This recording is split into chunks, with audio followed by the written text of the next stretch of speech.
the body constitution per Ayurveda, what is called doshas. As we had discussed in Bhagavad Gita, Krishna mentions Jam Mrityu Jara Vyadhi Duk Doshanu Darshanam. So the four sufferings or miseries in life are Janm, birth, Mrityu, death, Jara, old age, and Vyadhi. Vyadhi is disease. Duk Doshanu Darshanam. So the Duk, those are the reasons for sorrow. And Dosh, the Dosh word here refers to the inherent deficiencies in the body formation, which Ayurveda has classified into three distinct types. The Vat, light constitution, the Pitta, fiery constitution, and the Kapha, inertia constitution. So today we will understand the various body constitutions, their composition, and the kind of foods to adhere and avoid for those body constitutions. So the Vat is composed of two distinct elements. All these three are composed of five elements. Bhumi, Rapo, Nalo, Vayu, Kham, which is fire, earth, air, water, ether. So in terms of going from the levity or the light dosha to the heavy dosha, we would go from Vat to Pitta to Kapha. As you can see, I have denoted Vat, Pitta and Kapha with circles, and there is some overlapping areas because that's the portion of overlying Mahabhut. The Panch Mahabhuts are Prithvi, Jal, Agni, Vayu, Akash. So all those five. So let's talk about Vat first, and then I will talk about the foods to use and the foods to avoid for these conditions. But it's very important to first understand what are they composed of, because then you know when we say dosh, the dosh mostly manifests as excess of that particular composition, but also it can mention deficiency. And an individual can have a composition, I should say a combination of two or more doshas. Sometimes they are tridosh, they can have equal composition of all three, Vata, Pitta and Kapha. But let's talk about Vat first. So Vat is light. The light comes from the composition of ether or Akash, which is the vacuum component, and air, which is the more fluid component. So Vat, in general, you would think that these individuals are composed of the lighter tendencies. So they are lightweight, they have a frail build-up, they might have a short stature, they have a very active mind. The mind is constantly running all the times. So that's the kind of Vat prescription.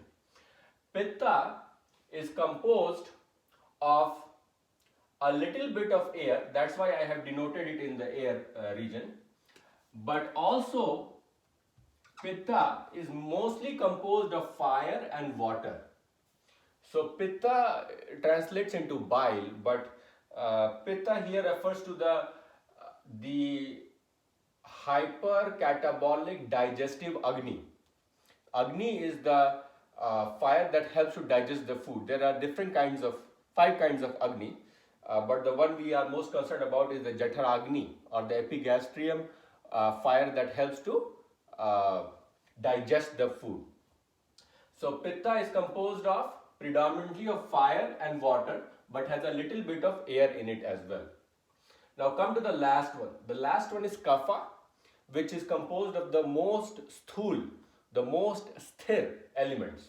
Those are the elements of water and earth. So Vat is composed of Vayu and Akash. Pitta is composed of Vayu, Agni and Api or Jal. But the predominant is Agni followed by Jal followed by Vayu. And the Kapha is composed of Prithvi or Bhu, earth, as well as the water or Api.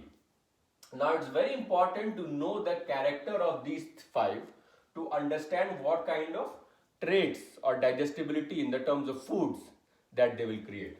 So let me first tell you about three upkarms. The three upkarms refer to the most cardinal nature of the foods. Those are Sheet Ushna, Guru Laghu, and Snigdha Ruksha.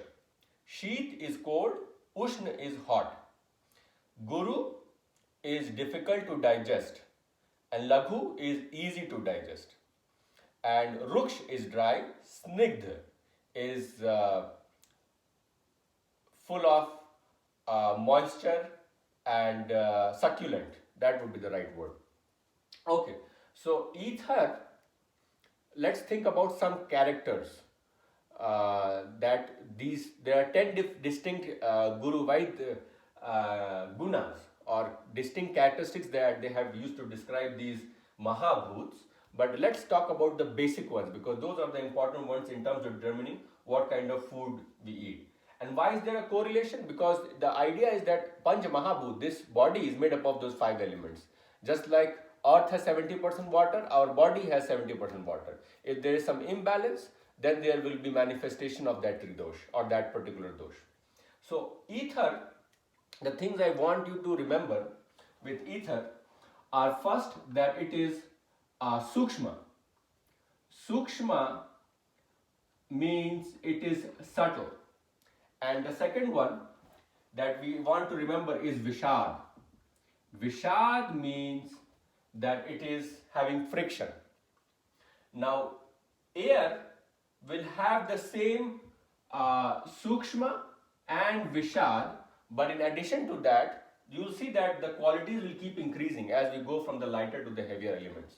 The air will also have, in addition to Sukshma and Vishad, it will have Laghu or easily digestible property and Ruksha. Rukshi means dry. It has these two qualities in addition to that. And Kal. Kal means hypermobile, just like air. Now this Kal becomes Dravya. Dravya means fluid. This Ruksha is dry. They don't typically talk about fire as being snigd. So this is the transition zone. So I will come to snigd in water. Snigd representing moisture, succulence. But the more important thing to remember is that fire is also laghu, which is easy to digest. But what do you think of fire when you think of, what do you think character when you think of fire? Hot, right? So that is why it is Ushna. Ushna means hot and Tikshna. Tikshna means fast. So it does very rapid transformation. Fire doesn't mess around with stuff, right? So quickly burns it into ash. So these are the characteristics of a fiery food. These are the characteristics of an airy food, and these are the characteristics of ethereal food. Now come to water. Water, as I was saying earlier, there is a tendency for dravya. Dravya means fluid. So this is also dravya. But in addition to that, whereas the fire is ushna or hot, the water is sheet. Sheet means cold. Now, there is a transformation. You see how the air and fire were laghu or easy to digest? Water becomes guru. Guru means difficult to digest. So, these are the main characteristics. And of course, the idea that I want you to remember when you think of water is cohesiveness, together. That's why dissoluting everything. With earth, I want you to remember the word inertia or stability, sthira. With fire, I want you to remember teja or transformation. With air, I want you to remember the idea of vibration, moving around. And with ether, I want you to remember the vacuum or the emptiness. Okay, so now let's come to the last one in terms of the quality of the guna of the Mahabhut. The earth has, similar to water, it is also guru, but one of the major differences is that it was sukshma here. Here it becomes sthul. Sthul means gross and easily discernible, and it is also sthira. What is sthira? Sthira is the opposite of Sthira is the opposite of Kala. Kala is moving all the time. Sthira is stable at one place. So water is Guru, Sthul, Sthira, and uh, in general, these are the tendencies, I would say, that will matter the most in terms of uh, the ability of that ability of that Mahabhut to affect the food. Okay, so now you know this circle is Vat, this central circle is Pit, and the third one is Kapha. So let me quickly, briefly mention the characteristics of the particular dosh, so we know what kind of dosh an individual has. Vat individual is like air and ether, thin, frail, lightweight, having a very active mind, moving around all the time. Otherwise, he's very creative. But when it goes out of control, then become nervous, panicky, anxiety, those kind of things. So it's very common for the Vat to be anxious, hyperactive, and the Kapha to be depressed, withdrawing, secluded, inertia, right? And the Pitta will become irritable. Pitta has the fire. Why are you annoying me always, all the time? That kind of ability. So that is the mental constitution when deranged. Vat will get anxious, Pitta will get annoyed, irritable, temperamental, angry, and Kapha will get depressed. Doesn't mean that these three will happen. I am talking about deranged state. When they are in the sammishra, when they are at the level of samta bhav, equal predisposition, then they won't have this problem. So it's very important to remember that we are talking about doshas in the deranged state, and they are called doshas because they can create disease. Okay, so now let's come to the foods to eat and avoid. So as you can see, I have put them in 7 distinct categories. And what I am going to do here is briefly talk to you about what foods to eat and avoid. So let's start with Vat. In terms of meat and dairy, most of the meat and dairy is allowed. Why is meat and dairy allowed for Vat? It is allowed because meat and dairy are heavy, Guru. So you want to balance it. Always in doshas, remember, you're trying to negate, neutralize the effect of the dosha. So you have to bring something that is the antithesis of the property that Vat is carrying. Vat is dry, Vat is laghu, Vat is ruksha. So you have to bring opposite of this. Dairy is dravya, it's like fluid and soft, mridu, and meat is similarly guru, that is difficult to digest. So Vat people can eat lot of meat and dairy as long as it is cooked, because remember, Vat has the problem of laghu, their digestion is not very strong. So you want to give them heavy gravitating food that are well cooked, because that will help them to put on weight, overcome the weakness and lassitude. That is the most common presentation. Okay, so that is meat. What about Pitta people? Pitta has a lot of fire. So, and it also has a lot of water, and for that reason the air component is very limited. So you have to be very careful with Pitta. Meat and dairy are generally, especially yogurt, is totally contraindicated in Pitta people. So for the most part, Pitta people might get away with eating fish and eggs, but I would say no. Pitta people should try to avoid as much of meat and dairy as they can. What about Kapha? Similar constitution. Kapha can digest certain kinds of meat like poultry and game animals sometimes as well. But very important to remember that they will have a high tendency to put on weight, and meat has a lot of fat, so they will have a tendency to put on weight. So try to avoid meat and dairy as much as you can with Kapha. Okay. Then the second one is oils. With oils, there's 2 characteristics that they provide. Either they are lubricating, moisturizing oils, or they can be drying oils. Either they are causing heating of the skin or they are causing cooling of the skin. In general, you will think about as sesame oil as warm and dry. Mustard oil is more warm and moist. Coconut oil, it's more cooling, so it is more cold. And if you want to get away with these doshas, then ghee is the best option because it is able to balance. If you are warm, it will make you a little cool. If you are cool, it will make you a little warm. So it has the balancing effect. Just like amla and triphala, ghee is one of the foods that will eliminate all the three doshas.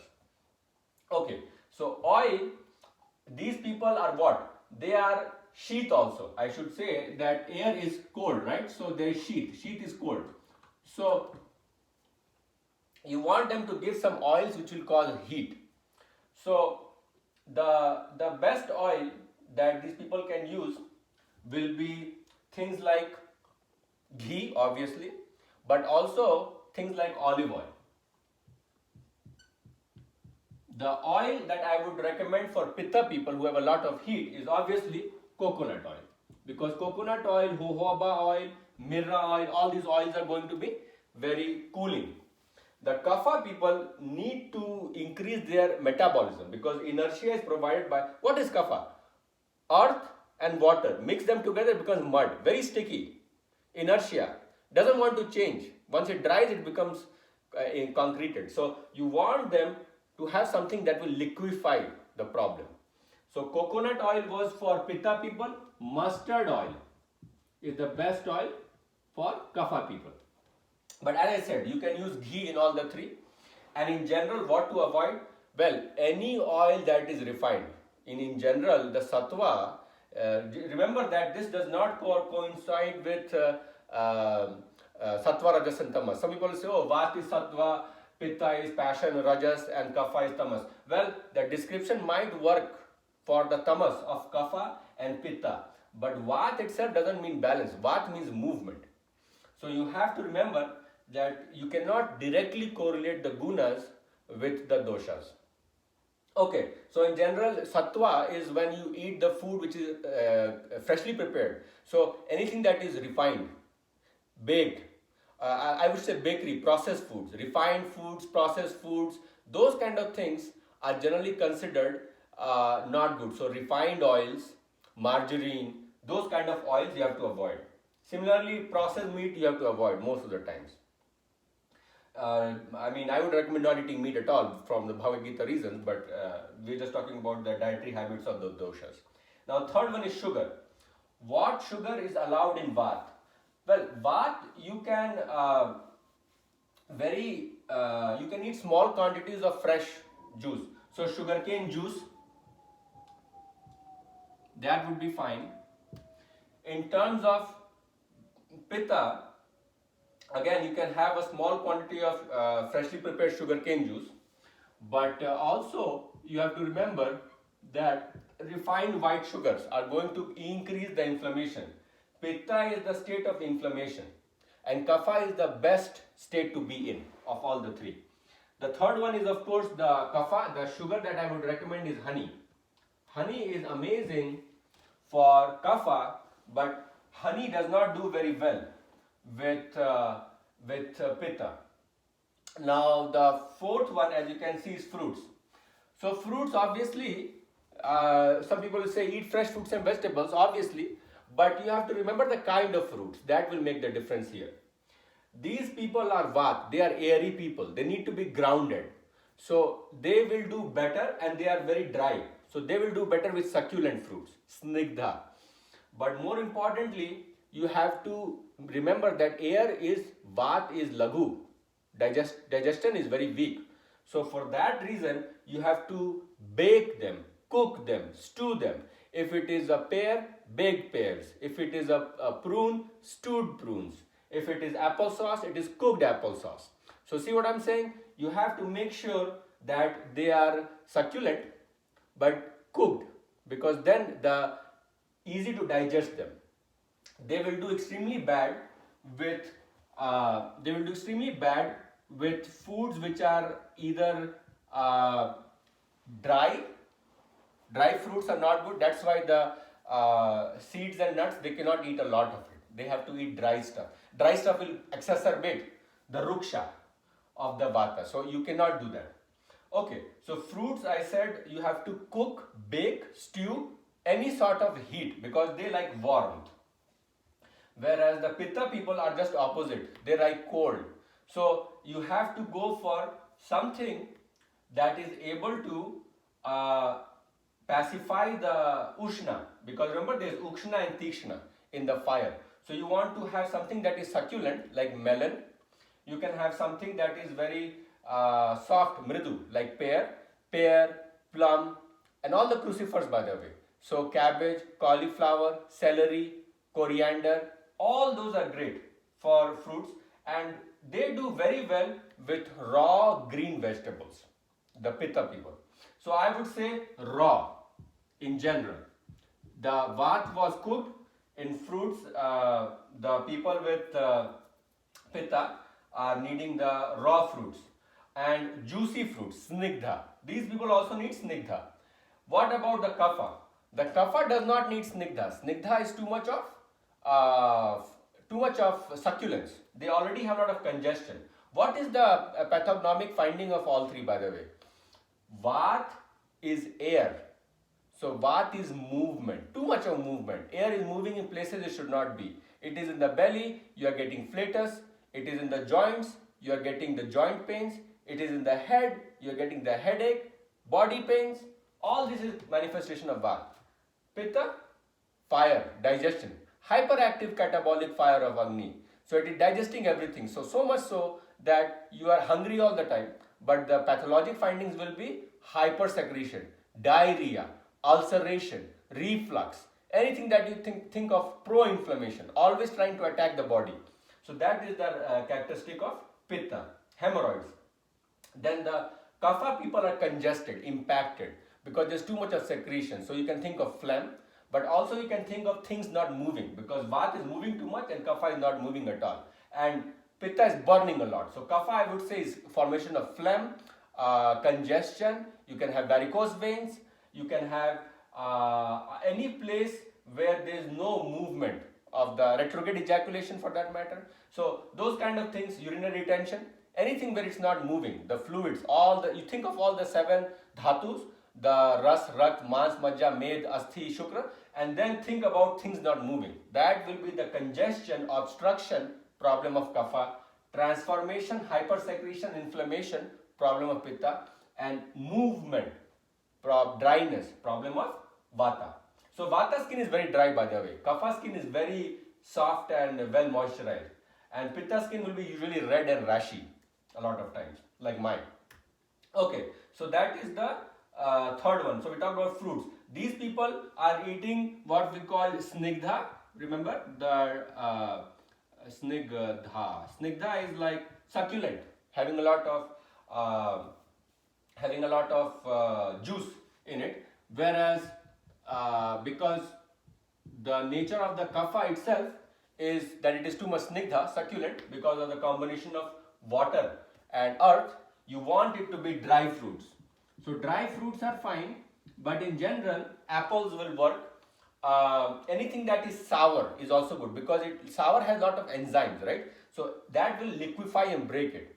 So whereas sour fruits like lime, lemon, oranges, citrus fruits, those are bad for the pitta because they are aggravating ushna, and the tishna.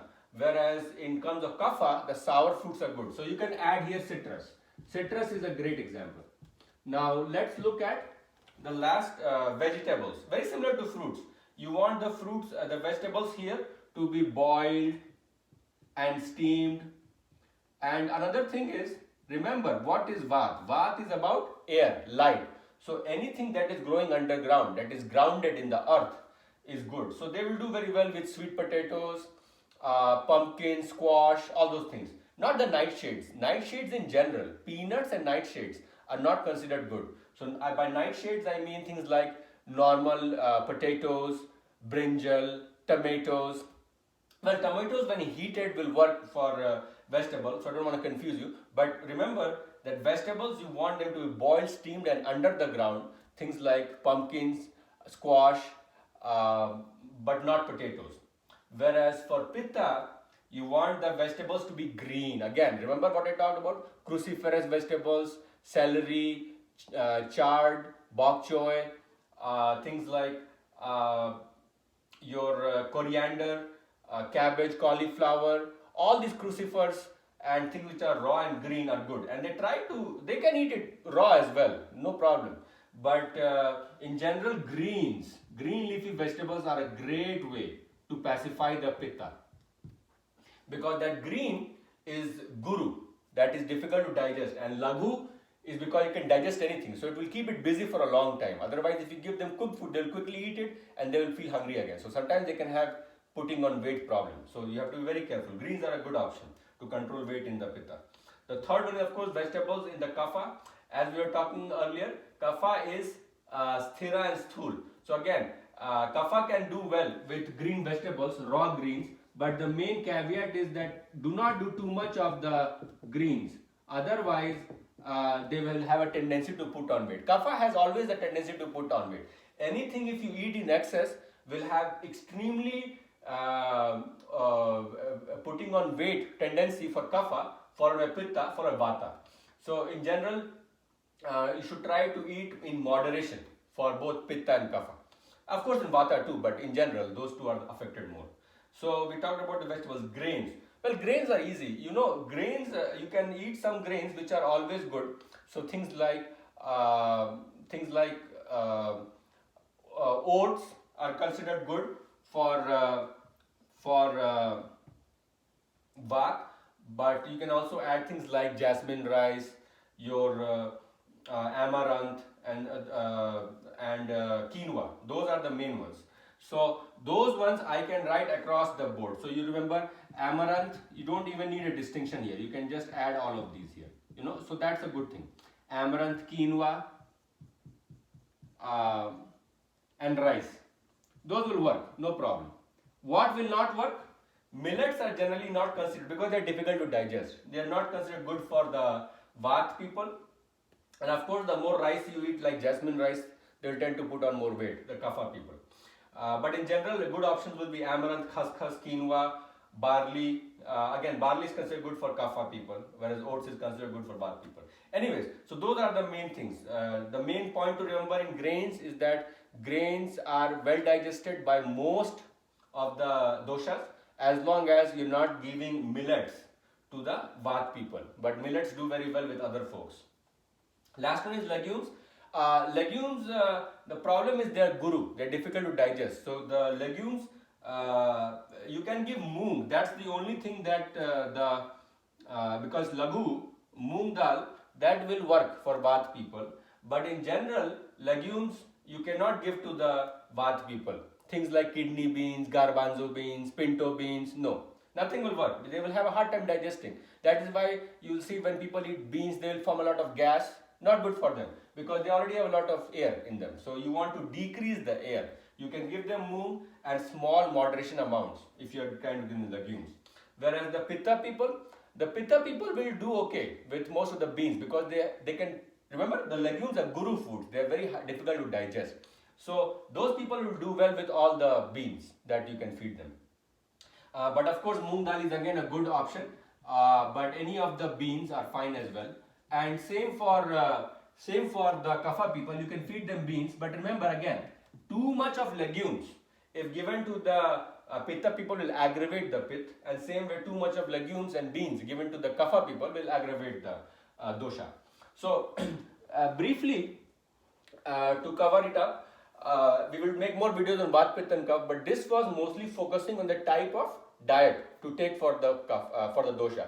Now it's very important, and I'll make another video about how to recognize whether you have a Vata body, Pitta or a Kapha body. And sometimes you can have a combination of Vata and Pitta, Pitta and Kapha, Vata and Kapha, those kind of, or some mishran. All three can be present, Vata, Pitta and Kapha. And these are going to affect everything that is not in the Atman, because these are doshas, right? Atman cannot have a dosh. So these will affect your mind and the body. So for example, let me give you a good example. What kind of meditation you should do? Think about it. When you have Vata, you have a very imaginary mind. The mind is very movement prone, locomotive. So those kind of people do well with dhyana, imagery, thinking about a picture of Krishna or Shiva and meditating on that. People with Pitta, they will do well with pranayama because the air, inflow, ekflow, whether you think of Anumon Milon, Kapal Bharti, Bhastrika, that will help to synchronize the Jatragni Because what happens with Agni? Agni becomes weak in Kapha. It's called Manda Agni, slow Agni, or it becomes very active in Pitta. So it will help to synchronize, and that's why pranayama is a great way to control the Agni and the mind. And the Kapha people do well with Bhakti Yoga, surrender, sticking, right? So they want to just praise the God and be with them. So that is why the sticking sensation, the inertia and the easy way out is that of the Kapha. The Pitta does well with the pranayama, and the dhyana, meditative contemplation of the personality of Godhead, is the way to go with Vata. Anyways, so these are the main food items that we should eat and avoid when we have these doshas. And once you know what doshas you have, it becomes easier. Vat people, as I said, thin, frail, weak, and anxious mind. Pitta people, very strong features, very sharp body contours, middle stature, not very weak, but they will have a medium stature, and they are more prone to losing or gaining weight because transformation of fire, right? And the Kapha people are well built, sturdy, broad stature, tendency to put on weight, but they will suffer more from the congestive problems. Have a great immunity. If you were to choose one of these, you should go with Kapha, because Kapha, you cannot choose it by the way, but Kapha is what has strong immunity and a broad stature and good resistance to the diseases. That's why kids, when they are born, are Kapha, midlife we are Pitta, old age we are Vata. That is why there is no one food which is good for everybody. It depends upon what stage of life you are in. Kids, you want to give them more anti-Kapha foods, whereas old people, you want to give them more anti-Vata foods. Similarly, it also depends upon not only the Jivan Charya but also the Ritu Charya, or the season. Now it is the Sharad Ritu, or the autumn. Autumn is a time of dryness, so Vata will be aggravated. Similarly, in summer and winter, depending on the season, the foods have to be altered. And third is the Dincharya, which is the timing of the day. So like Brahma Muhurat, 3 to 7. 3 to 7 a.m., your Vata is aggravated. Similarly, 3 to 7 p.m., Vata is aggravated.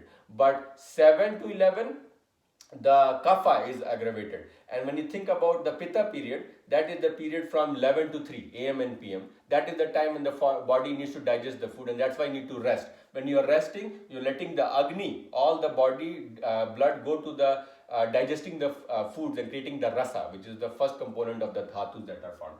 Anyways, so that is the main food categories that should be eaten or avoided in case of Vata, Pitta and Kapha. Please let me know if you have any questions. Thank you.